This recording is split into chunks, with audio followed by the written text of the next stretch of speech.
नमस्कार मित्रांनो, संध्याकाळची वेळ आहे आणि मी फिरायला निघालो आहे मित्रांनो. ते पहा, सूर्य मावळलेला आहे. म्हणजे आमच्या डोंगराच्या मागे सूर्य जो आहे तो डोंगराच्या खाली गेलेला आहे, मावळलेला आहे. तर जाऊया आता फिरायला आपण मित्रांनो. जे काही दिसणार आहे ब्लॉगमध्ये ते तुम्हाला मी चांगल्या पद्धतीने दाखवण्याचा प्रयत्न करणार आहे. तर चला आता आपण फिरण्यासाठी मोकळ्या वातावरणामध्ये, एकदम मोकळं, सगळं मोकळं आहे, एकदम मस्त. तर चला. आणि हे पहा मित्रांनो, समोर जर आपण पाहिलं तर किती मस्त दिसतंय.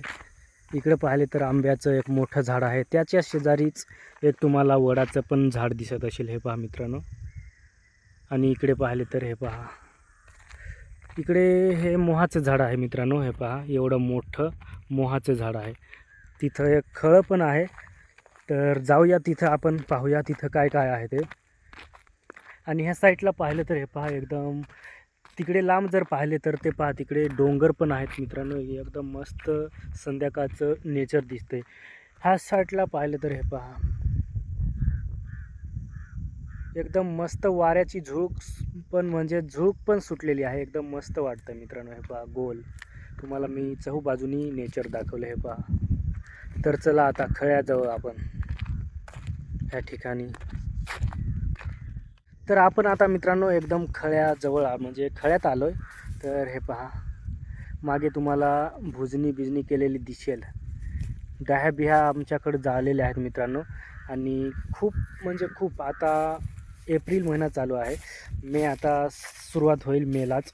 तर एकदम मस्त असे झाडाला पालवी पण सगळीकडे आता फुटायला सुरुवात झालेली आहे मित्रांनो. हे पहा, मोहाचं झाड तुम्हाला मागं दिसतच असेल मित्रांनो.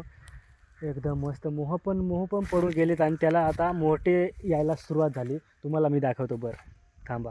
तर हे पहा मित्रांनो, मोठे यायला पण सुरुवात झालेली आहे. आता तुम्हाला मी इथं दाखवतो, थांबा.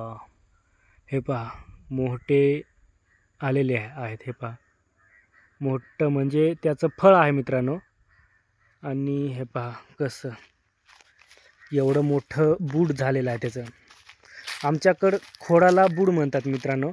आणि त्याच्या मोहाच्या साईडला हे पहा, टेंभुर्णीचं झाड आहे. पण ह्या वर्षी काय झालं मित्रांनो, काय माहीत, ह्या वर्षी टेंभुर्णं पण आलेले नाहीत मित्रांनो. एकदम म्हणजे प्रत्येक टेंभुर्णी जी आहे ती, कोणत्याच टेंभुर्णीला आपल्याला टेंभुर्णं आलेले नाहीत असंच दिसलं मित्रांनो. मी खूप जागा पाहिलं. आणि हे पहा, इकडं फाट्या बिट्या फोडून ठेवलेल्या आहेत. आणि ते पहा, तिथे एक भोकरीचं झाड आहे. हे पहा, भोकरीची भाजी पण एकदम मस्त लागते नागलीच्या भाकरीशी. आणि इकडे पाहिले तर हे पहा, इकडे सिवट आहे मित्रांनो. हे पहा, तिकडे लाकडे बिकडं आणि पानट बिनट झाडून टाकलेले आहे, त्याच्यामुळे एकदम मस्त मोकळं वाटतं मित्रांनो. हे पहा, झाडे झुडपे आहेत तिकडे सुद्धा, एकदम मोकळं वाटतं. आणि इथं ही जी जागा आहे ती बैलांना दुपारच्या वेळेस बांधून घालण्यासाठी, म्हणजे ह्या ठिकाणी बैल पण विश्रांती करतात. ह्या बुडाला बांधलं की मग बैल ह्या ठिकाणी उन्हात मस्त सावलीमध्ये बसतात. आता हे पहा, एवढं मोहाची सावली खूप राहते, त्याच्यामुळं जे जनावरं असतात त्या सावलीमध्ये इथं मस्तपैकी बसतात. हे पहा, गवऱ्या बिवऱ्या आहेत त्याच्या. हे पहा इकडं. आणि इकडं पाहिलं तर हे पहा, इकडचं नेचर कसं आहे. आणि हे पहा, इकडं भुजनी, एकदम भुजनी बिजनी झालेली आहे. हे पहा, मागच्या वर्षी लय लवकर पाऊस पडला मेमध्येच, त्याच्यामुळं ह्या वर्षी लोकांनी सर्व भुजण्या बिजण्या आटपल्या मित्रांनो. तर मित्रांनो, अशा पद्धतीने आपला छोटासा ब्लॉग कसा वाटला कमेंट करून नक्की सांगा मित्रांनो. चॅनलला सबस्क्राईब करा कुणी नवीन असाल तर. आणि जर तुम्ही सबस्क्राईब केलं तर मला पण थोडं चांगलं वाटतं, थोडं मोटिवेशन मिळतं, व्हिडिओ बनवायला मज्जा येते मित्रांनो. त्याच्यामुळं म्हणतो, लाईक करत जा, चॅनलला सबस्क्राईब पण करत जा आणि कमेंटसुद्धा चांगले चांगले करत जा, म्हणजे मला पण थोडं चांगलं वाटेल. तर मित्रांनो, आजच्या ब्लॉगमध्ये एवढंच. जय हिंद, वंदे मातरम.